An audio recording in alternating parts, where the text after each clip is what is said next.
تو health infrastructure بھی اتنا اہم نہیں تھا یا اتنا اچھا یا عمدہ نہیں تھا کہ ہم اس وبا کا مقابلہ کر پاتے. اب رہی بات پیٹرولیم سیکٹر میں، دیکھیے ہمارا ایک تو روپیہ ہمارا بہت کمزور ہو گیا ہے. جی ایک زمانہ تھا جب ہماری کرنسی آس پاس کے ممالک سے زیادہ مضبوط تھی. آپ یہ دیکھیے کہ 1972 میں روپیہ جو تھا وہ $3 کا $1 تھا. 80s میں یہ 12-14 روپے کا ڈالر تھا. اب ڈالر جو ہے وہ 170-72 کو چھو رہا ہے. ہماری کرنسی کمزور ہے تو اس کے لیے اثرات ظاہر پڑتے ہیں. ہم جو چیز خریدتے ہیں باہر سے، جو پہلے ہم 1 روپے میں خریدتے تھے، اب ہمیں وہ 2 روپے میں خریدنا پڑ رہی ہے. تو اس کے بھی اثرات یقیناً آتے ہیں. اب اس میں ایک حل ہے. حل رضا باز صاحب یہ ہے کہ جیسے ہم نے سعودی عربیہ سے ڈیفر پیمنٹ پہ تیل لیا ہے، ہم چند اور ملکوں سے بات کر سکتے ہیں. ہم کویت سے بات کر سکتے ہیں، قطر سے بات کر سکتے ہیں، عراق سے بات کر سکتے ہیں. ان سے بھی ڈیفر پیمنٹ پہ لے لیں اور اپنے لوگوں کو سہولت دے دیں. یا ہم اگر سامراجی نظام کے چونکہ بندے ہوئے ہیں تو ہم ایران سے بارٹر سسٹم کے ذریعے تیل لے لیں اور اپنے لوگوں کو سہولت دیں. یہ ایک ایسا حل ہے کہ جس کے ذریعے حکومت بدنامی سے بھی بچ جائے گی، لوگ بھی آسان ہو جائیں گے اور لوگوں کی زندگی میں آسانی آ جائے گی، کم از کم پیٹرولیم مصنوعات کے حوالے سے. صحیح مظہر صاحب، میں آپ نے جس طرح جو نکات رکھے ہیں، میں وہی جو نکات ہیں وہ نوید امان صاحب خان صاحب کے ساتھ لے کر بھی جاؤں گا. نوید صاحب، مظہر صاحب نے کہا کہ اثرات تو آئیں گے. ہم نے دیکھا کہ ہماری تو اپنی کوئی پروڈکشن نہیں ہے، ہم اس طرح سے کوئی چیزیں جو ہے وہ نہیں بناتے، مگر یہ بھی حقیقت نہیں ہے کہ موجودہ حکومت نے چھوٹی صنعتوں کو چلانے کا وعدہ کیا، ٹیکس بڑھانے کا وعدہ کیا، مگر مہنگائی بڑھ گئی. روزگار دینے کا وعدہ کیا مگر اس طرح سے نہیں ہو سکا. بے روزگاری کی جو شرح ہے وہ ہمارے سامنے ہے. حکومت کہیں نہ کہیں اپنے دعووں کے اندر بھی جو ہے وہ کافی زد میں آ چکی ہے. جو ریلیف کے جو وعدے سیاسی جماعتیں کرتی ہیں، کنٹینر پر چڑھ کے موجودہ حکومت نے بھی کیے ہیں، تمام سیاسی جماعتیں کرتی ہیں، مگر اس حکومت کو اپنے دعوے زیادہ لے کر بیٹھ گئے. اچھا عباس، پہلے تو میں مظہر صاحب کی اس بات کا جواب دے دوں کہ کووڈ کے دوران یورپ میں بھی معیشت متاثر ہوئی. میں کووڈ کے دوران یورپ اور برطانیہ میں 1 سال رہا. میں نے وہاں کی معیشتوں کو سنبھلا ہوا ہی دیکھا. وہاں کے ممالک نے اپنی عوام کو جو ریلیف دیا، پاکستان جیسے ممالک میں اس کا تصور بھی نہیں ہے. پاکستان میں جو 1200 ارب روپے کی بیرونی امداد کووڈ کے حوالے سے آئی، اس کا کوئی پتہ نہیں کہ وہ کہاں گیا. وہ نہ تو کووڈ سے متعلق ٹریٹمنٹس کے حوالے سے استعمال ہوا اور نہ ہی حکومت نے یعنی پی ٹی آئی گورنمنٹ نے اس کی کوئی تفصیل بیان کی میڈیا میں. اور عوام بھی اپوزیشن کے ساتھ ساتھ اس آنے والی رقم کی رسیدیں مانگنے کا حق رکھتی ہے. ٹھیک. اگلی بات ہے کہ پاکستان میں پیداوار کے حوالے سے پاکستان ایک زرعی ملک ہے اور اس ملک کی عوام کی پیداواری اور خوراک کی ضروریات کو پورا کرنے کے لیے زراعت پر ہی منحصر ہونا پڑے گا. اور اس زراعت پر اس وقت تک آپ انحصار نہیں کر سکتے جب آپ اس کو ٹیکنالوجی پہ شفٹ نہیں کریں گے. کنونشنل سٹائل سے جب آپ پروڈکشن لیں گے تو پیداوار کم ہوگی اور اس کی کنزمپشن زیادہ ہوگی. الٹیمیٹلی آپ درآمدات پہ چلے جائیں گے. اور پاکستان میں اتنی سخت نہیں کہ وہ تمام اشیاء خورد و نوش درآمد کر سکے. لہٰذا آپ کو اپنی زراعت کو ٹیکنالوجی پہ شفٹ کر کے اپنی پیداوار بڑھا کر سیلف ریلائنس پہ جانا ہوگا. جیسے چائنا جیسا بڑا ملک جو تقریباً 1.5 ارب آبادی کا ملک ہے، اس نے سیلف ریلائنس سے اور زراعت کو ٹیکنالوجی پر شفٹ کر کے اور جدید ترین طریقہ کار کو اختیار کر کے اپنی پیداوار کو بڑھا کر اپنی ضروریات کو پورا کیا ہے. تو بہرحال حکمت عملی تو ہمیں خود ہی تیار کرنا ہوگی اور ہمیں اپنے مسائل کو خود ہی ایڈریس کرنا ہوگا. اس کے لیے کوئی بیرونی ممالک سے آنے والی امداد ہمیں کبھی بھی سہارا نہیں دے سکے گی. اور آپ یہ دیکھ بھی لیں کہ پاکستان جتنے بھی کرائسس میں گیا، کسی بھی ملک کی طرف سے کوئی ایسی مدد بھی نہیں آئی. ہمیں بہرحال وہ بھگتنا ہی پڑا. جہاں تک آپ کے اس سوال کا جواب ہے تعلق ہے کہ قیمتیں چینی کے حوالے سے صنعتیں چھوڑی چلانے کا جو دعویٰ کیا گیا تھا، جی صنعتوں کے حوالے سے بھی آپ دیکھ لیجئے تو یہ short term and long term policies بنائی جاتی ہیں. حکومت ہمیشہ 5 سال کے لیے ہی آتی ہے، 50 سال کے لیے کوئی نہیں آتی. اس 5 سال میں ہی آپ نے اپنے ملک کو آگے لے کے جانا ہوتا ہے، اسی میں آپ نے پالیسیز بنانی ہوتی ہیں اور ان کو ایگزیکیوٹ بھی کرنا ہوتا ہے. لیکن پچھلے 3 سال میں ہم نے بڑی اور چھوٹی دونوں طرح کی صنعتوں کو بند ہوتے ہوئے دیکھا ہے. آپ کو چاہیے ایز اے گورنمنٹ کہ آپ ان فیکٹرز کو دیکھیے جن کی وجہ سے صنعتیں فلورش ہونے کی بجائے بند ہو رہی ہیں. یقیناً جب صنعتیں بند ہوتی ہیں تو پیداوار ختم ہوتی ہے اور بے روزگاری پیدا ہوتی ہے، ملک کا دیوالیہ نکل جاتا ہے. وہ تمام فیکٹرز چاہے وہ گیس کی صورت ہو یا وہ بجلی کی صورت ہو یا وہ ٹیکسز ہوں، اس کو دیکھنا کس نے ہے؟ ظاہر ہے کہ آپ اپوزیشن میں نہیں ہیں، گورنمنٹ نے دیکھنا. یہاں پر ایک اور اہم کردار اپوزیشن کا بھی ہوتا ہے کہ اپوزیشن ہمیشہ گورنمنٹ کو ٹریک پہ رکھے، ان کی نشاندہی کرے اور وہاں پر پریشر جنریٹ کرے اور اس کو فوکسڈ رکھے تاکہ حکومت ہمیشہ رائٹ ڈائریکشن میں جا کر عوام کو ڈیلیور کرے. لیکن یہاں پر بددیانتی اپوزیشن بھی کرتی ہے کہ وہ حکومت کو فرینڈلی ایٹیچیوڈ دیتی ہے جس کی وجہ سے وہ ٹریک سے ہٹی رہتی ہے اور وہ عوام کی نظروں سے تو گر جاتی ہے لیکن عوام کو ریلیف نہیں ملتا. تو یہ دو طرفہ اپوزیشن اور گورنمنٹ دونوں ہی قصوروار ہیں عوام کو ریلیف نہ ملنے کے حوالے سے. صحیح. یہ ٹھیک ہے کہ معاشی طور پر جس طرح ہم نے دیکھا اور اپوزیشن کی جانب سے جب یہ حکومت آئی ہے تو معاشی طور پر جو جس سے کہہ لیں کہ ایک معاہدے کی صورت میں بیٹھنے کی صورت میں آفر کی گئی ہے شہباز شریف صاحب کی جانب سے بھی اور دیگر جو اپوزیشن کی جو جماعتیں ہیں. مظہر صاحب اگر آپ جواب دینا چاہیں نوید صاحب کے پوائنٹ کا تو آپ ضرور دے سکتے ہیں، مگر اس کے ساتھ ساتھ مجھے اس کا بھی جواب دے دیجیے گا کہ آپ کو نہیں لگتا کہ حکومت کی کہیں نہ کہیں اپنی بھی پالیسی کی ویکنس ہیں کہ پہلے تمام تر الزامات سابقہ حکومت پر ڈالنا، پھر اس کے بعد کووڈ کا سہارا لے لینا، پھر عالمی سطح کا جو مارکیٹ ہے اس کی آپ بیانیے کو آپ آگے لے کر چلتے ہیں. ان تمام تر صورتحال کے اوپر حکومت نے کہیں نہ کہیں سہارا ڈھونڈنے کی کوشش کی ہے، اپنی پالیسی کو جو ہے وہ ایک میکنزم کے تحت جو ہے وہ ڈھالا نہیں ہے.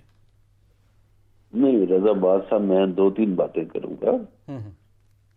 دیکھیے مشرف دور تک ہم نے 60 سال میں جتنا قرضہ لیا تھا، اس کے بعد جو اگلے 10 سال گزرے جس میں پیپلز پارٹی کی حکومت تھی اور پھر نون لیگ کی حکومت تھی، تو اس سے زیادہ قرضہ ان 2 حکومتوں نے لے لیا جتنا ہم نے 60 سال میں لیا. اب یہ غریب ملک جب قرضہ لیتا ہے تو اس نے قرضہ اتارنا بھی ہے، تو اس پیسے کا انہوں نے ضیاع اس طرح کیا کہ جو منصوبے یہاں لگائے گئے وہ نان پروڈکٹیو تھے.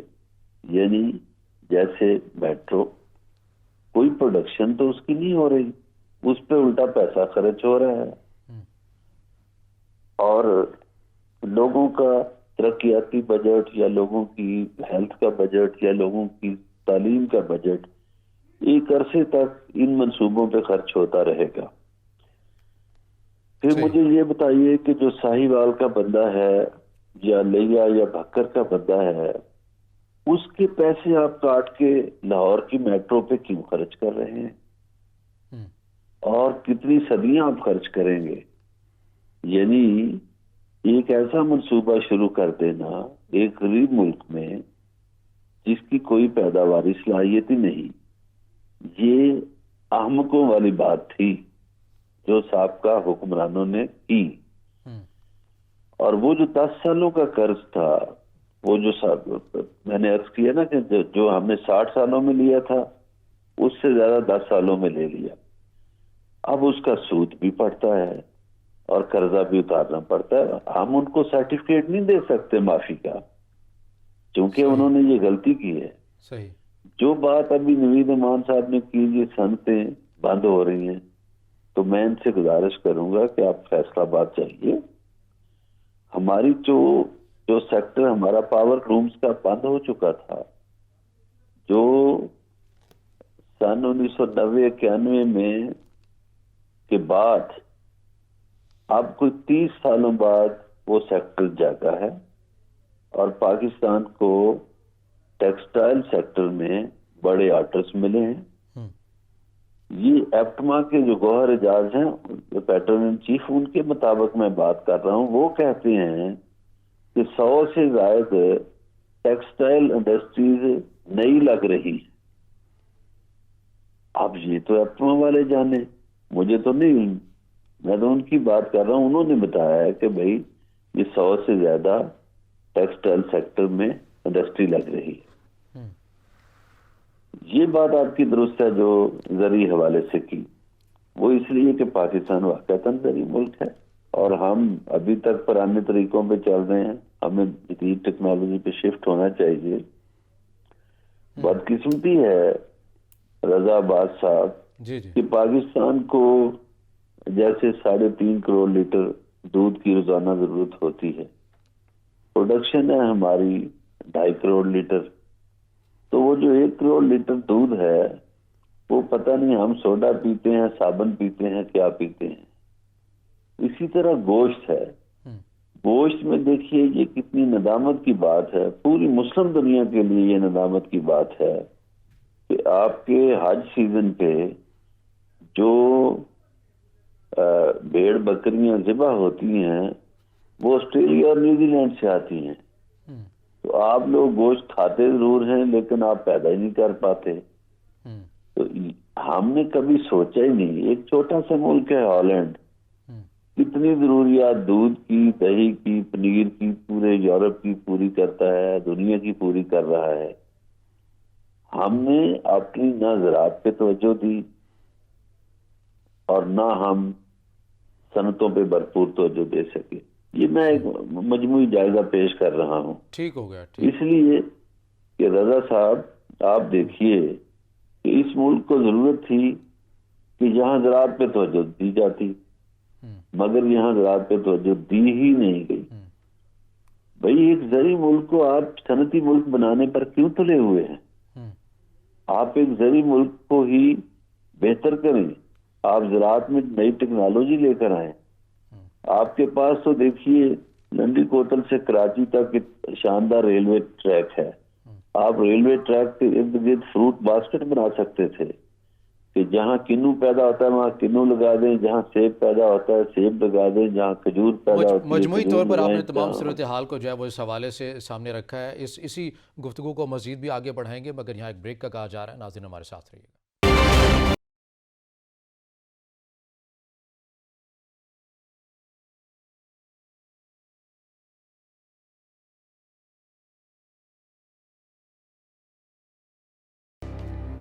بریک کے بعد ناظرین پروگرام میں آپ کو خوش آمدید کہیں گے اور بات ہم کر رہے تھے مہنگائی کے حوالے سے. تو مہنگائی کو ہی لے کر اپوزیشن ایک بار پھر سے سڑکوں پر آ گئی ہے. پی ڈی ایم کے پلیٹ فارم سے ہم اپنے دونوں مہمانوں کے آگے یہ سوال رکھیں گے.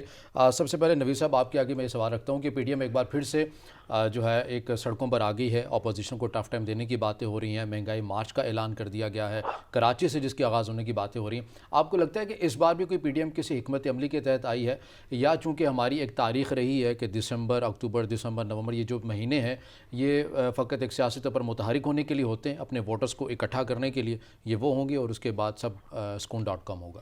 اچھا, پی ڈی ایم کی یہ جو موومنٹ ہے یہ ہے تو مکمل طور پر سیاسی, صحیح, اس کو وہ سیاسی طور پر ہی استعمال کرنا چاہتے ہیں کیونکہ ان کا خیال ہے کہ اب حالات ایسے پیدا ہونے جا رہے ہیں کہ اگلے الیکشن کی طرف ہم جاتے ہوئے نظر آتے ہیں. ٹھیک ہے, اس کے لیے انہوں نے مہنگائی کے موضوع کے اوپر لانگ مارچ کا فیصلہ کیا.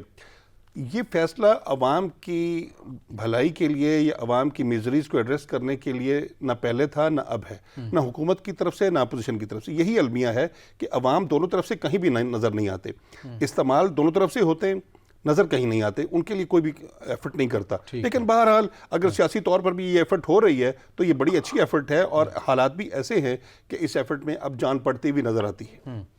اچھا مظہر صاحب, میں آپ سے یہ نکتہ جاننا چاہوں گا کہ آپ کو لگتا ہے کہ پی ڈی ایم کی جو تحریک جس کا آغاز کر دیا گیا ہے کل مولانا فضل الرحمان کی زیر صدارت اجلاس میں, حکومت کے اوپر کوئی پریشر بلٹ اپ ہوگا اس تحریک سے؟ حکومت جو ہے وہ واقعاً ٹف ٹائم اس کو ملے گا اپوزیشن کی جانب سے, اور اس پی ڈی ایم کے اس پلیٹ فارم کو عوامی حمایت آپ کو نظر آتی ہوئی سامنے آئیں گی چیزیں؟ بالکل بھی نہیں. رضا صاحب آپ نے شروع میں جو ایک بات کی کہ یہ جو مہینے ہیں وقت گزاری کے لیے ہوتے ہیں, گزارش یہ ہے کہ اس اپوزیشن نے بڑے جلسے کر کے دیکھ لیے, بڑے احتجاج کر کے دیکھ لیے, لوگ ان کے جلسوں میں نہیں آتے. ٹھیک. لاسٹ ان کا جو جلسہ تھا وہ ڈی جی خان میں تھا. صحیح. وہ ناکام کیسے ہوا کہ ایک تو وہ وزیر اعلیٰ پنجاب کا علاقہ تھا، چلیں اس میں ہم مان لیتے ہیں کوئی انتظامی مشینری متحرک ہوئی ہوگی. پھر وہاں کے جو کھوسا برادران ہیں وہ پیپلز پارٹی کا حصہ بن چکے ہیں. یہ لغاری صاحب کے صاحبزادے کیونکہ پہلے پیپلز پارٹی میں ہوتے تھے، پھر کاف لیگ میں ہوتے تھے، پھر نون میں آ گئے، تو شاید نون کا ورکر ان کو قبول بھی نہیں کرتا. اب گزارش یہ ہے کہ جو ان کے جلسے ہوئے اس سے پہلے، اس میں تو مولانا صاحب کے مدرسوں کے بچے آتے رہے. آپ کو یاد ہوگا کہ جو مارچ انہوں نے پہلے شروع کیا تھا جس میں لاہور سے کچھ برآمد ہی نہیں چیز ہو سکی تھی، مولانا صاحب ناراض بھی ہوئے تھے. بالکل. ایک کام ہو سکتا تھا کہ یہ اپوزیشن استعفے دے دیتی، کیونکہ 2-4 ووٹوں کا فرق ہے.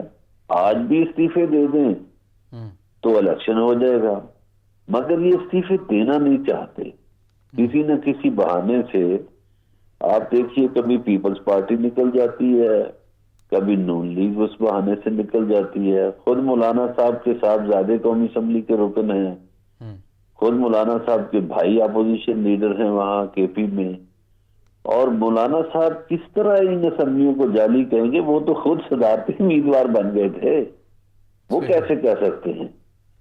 تو اب انہوں نے یہ نیا ڈھونگ رچایا ہے، ہم شہروں میں مارچ کریں گے. وہ یہ ہے کہ آپ کراچی میں، لاہور میں یا پشاور یا کوئٹہ میں کسی بڑی شاہراہ پر 4 بندے کھڑے کر دیں، پیچھے ٹریفک کی لائن لگ جائے گی اور ایک فوٹو سیشن ہو جائے گا. یہ بالکل نوید صاحب صحیح کہہ رہے ہیں کہ یہ لوگ عوام کے ساتھ سیریس ہیں ہی نہیں. صحیح. اسی لیے لوگ اب ان کی آواز پہ بھی نہیں نکلتے. میں کوئی حکومت کی ترجمانی نہیں کر رہا، لیکن یہ نظر آ رہا ہے کیونکہ ان کی کارکردگی پچھلے 3 سالوں میں 0 جمع 0 برابر 0 رہی ہے اس اپوزیشن کی، اور یہ ایک دوسرے کے ساتھ مخلص تو ہے نہیں. اور بہت سو کو تو یہ دکھ ہے، وہ کہتے ہیں جی بڑی پارٹیاں ہم ہیں تو یہ مولانا صاحب ڈرائیونگ سیٹ پہ کیسے بیٹھ گئے. تو مولانا صاحب نے بھی ایک رونق لگا رکھی ہے. میرا خیال ہے کہ جب یہاں کچھ ہونا ہوتا ہے تو اس وقت معاملات ہی اور ہوتے ہیں، تو جب نہیں ہونا ہوتا تو بس یہ وقت گزاری کر رہے ہیں. انہوں نے کہا چلے ہم بھی جی ہلکی ہلکی موسیقی لگائے رکھتے ہیں، آپ حکومت کرتے رہیں، تو یہ اسی تنخواہ پہ گزارا کریں گے. سردیوں میں ویسے بھی ہلکی موسیقی کا اپنا ایک لطف ہوتا ہے. مدر صاحب، میں ایک اور دوسرے موضوع کی جانب بڑھوں گا اور میں آپ سے پہلے اس کا آغاز کرنا چاہوں گا.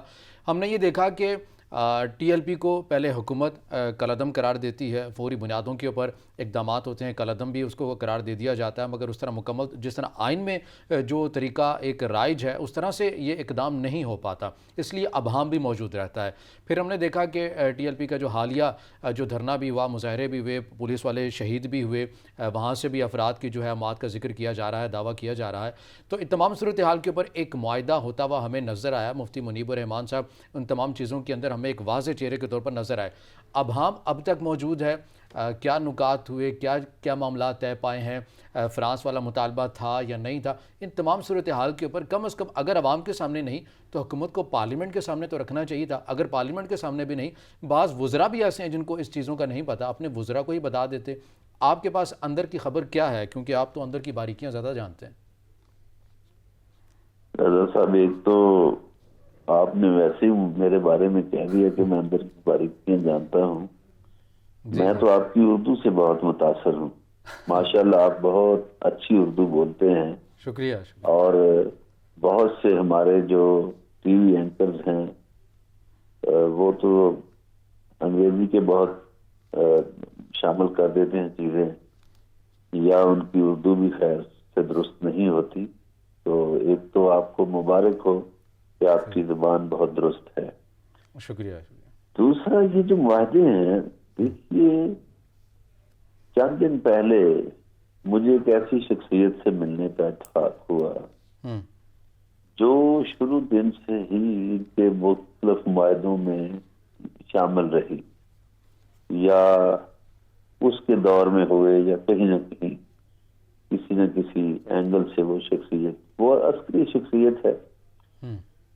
تو یہ معاہدے حکومتیں وقتی طور پر معاملہ ٹالنے کے لیے کرتی رہی اور پھر اس کے بعد اپنی باتوں سے مکرتی رہی. تو میرا خیال ہے کہ مکرنا نہیں چاہیے تھا. اب جو معاہدہ ہوا ہے اس میں فرانس والی تو شرک شامل نہیں ہے. ٹھیک ہے، ان کے جو جائز مطالبات ہیں وہ تسلیم کر لیے جائیں گے اور اب کے جو معاہدہ ہوا ہے اس پر عمل درآمد ہو جائے گا. یعنی جو پہلے جو معاہدہ ہوا تھا اس میں فرانس والی جو شک موجود تھی اب والے میں نہیں ہے، یہ مطلب ہوا؟ ہاں، اب والے میں نہیں ہے فرانس والی کوئی شک موجود. صحیح. ہاں، اور یہ ویسے بھی بے تک کی بات ہے رضا صاحب، چونکہ جب ہم ہسٹری میں بھی دیکھیں تو جب مسلمان ایرانی امپائر کے خلاف اور رومن امپائر کے خلاف لڑ رہے تھے تو اس وقت بھی سفارتی مراسم تو تھے، تجارتی مراسم تو تھے. اب ہم ایک چیز، اچھا اگر فرانس کی بات کر لیں، کیا ڈنمارک میں یہ نہیں ہوا؟ کیا ناروے میں یہ چیزیں نہیں ہوئی؟ مختلف ملکوں میں ہوتی ہیں. آپ کے اپنے مسلمان ملکوں میں کئی نبوت کے جھوٹے دعوے دار پیدا ہو گئے، تو کیا آپ نے ان مسلمان ملکوں سے مراسم ختم کر دیے؟ یا آپ کے یہاں برے صغیر میں قادیان میں ایک شخص نے یہ دعویٰ کر دیا تھا تو کیا آپ نے اپنے ملک کو برباد کر دیا؟ یہ ایک بالکل غلط بات ہے کہ آپ کسی کے سفیر کو، سفیر بیچارے کا اس میں کیا قصور. اچھا برلاس صاحب، مجھے اجازت دیجیے ایک جملہ یہاں میں ایڈ کر دوں. فرانس کی بات انہوں نے اس لیے کی تھی کہ فرانس کے صدر نے اس بارے میں اپنے خیالات کا اظہار کیا تھا، تائید کی تھی. تو اس لیے پھر بات آگے بڑھ گئی، ورنہ اگر اس شخص کے بارے میں ہوتا تو شاید ڈیفرنٹ رویہ ہوتا اور وہی روایتی رویہ ہوتا، لیکن چونکہ فرانس کے صدر نے کیا تو اس لیے بات آگے بڑھی. یہ بات ٹھیک ہے، مگر یہ روش بھی تو غلط ہے کہ کیسے جو ایک جماعت ہے وہ حکومت کو ڈکٹیٹ کر سکتی ہے اس کی فورن پالیسی کے حوالے سے. یہ چیزیں جو ہے نہیں ہونی چاہیے تھی. البتہ یہ ان کو سوچنا چاہیے تھا کہ جنہوں نے اس معاہدے کے اوپر عمل درآمد کے لیے اپنے جو دستخط ہیں وہ کیے تھے. نوید صاحب، میں آگے بڑھوں گا اور اسی سوال کو مزید آپ کے سامنے بھی رکھتا ہوں کہ ہم نے یہ پہلے دیکھا کہ آپ کچھ وزراء سامنے آتے ہیں اور کہہ دیتے ہیں کہ بھارت ان کو سپورٹ کر رہی ہے، کچھ بیرونی قوتیں ہیں جو پاکستان دشمن عناصر ایسے ہیں جو انہیں تقویت دے رہے ہیں. آپ نہیں سمجھتے کہ وزراء کی جانب سے جلد بازی کر لے گی، ایسے بیانات دیے گئے، غیر ذمہ داری کا مظاہرہ کیا گیا؟ ایسا نہیں ہونا چاہیے تھا. اب ان الزامات کی کیا حقیقت رہے گی کہ آپ تو انہیں قومی دھارے میں لانے کی باتیں کر رہے ہیں؟ اچھا، غیر ذمہ دارانہ گفتگو میں پاکستان کے سیاستدانوں کا کوئی مقابلہ نہیں کر سکتا. اچھا، ہر دور میں ہمارے سیاستدان غیر ذمہ دارانہ بیانات بھی دیتے ہیں اور نعرے بھی دیتے ہیں. یعنی میں مختصراً اگر نواز شریف صاحب کے دور پہ چلا جاؤں تو وہ جب پچھلا الیکشن جیتے تھے تو ان سے پہلے انہوں نے جو سلوگن دیا تھا اس سلوگن کو جیتنے کے بعد انہوں نے اس پر عمل درآمد کرنا شروع کیا، تو وہ ان کا سیاسی طور پر ان کے زوال کا سبب بنا. اچھا، اب آ جاتے ہیں عمران خان صاحب کے پاس. عمران خان صاحب نے جو لالی پاپ دیے عوام کو وہ اس پر عمل نہ کر سکے اور وہ تمام لالی پاپس ان کے زوال کا سبب بن رہے ہیں. ٹی ایل پی کے حوالے سے جو ان کے وزراء نے بیانات دیے وہ انتہائی غیر ذمہ دارانہ تھے.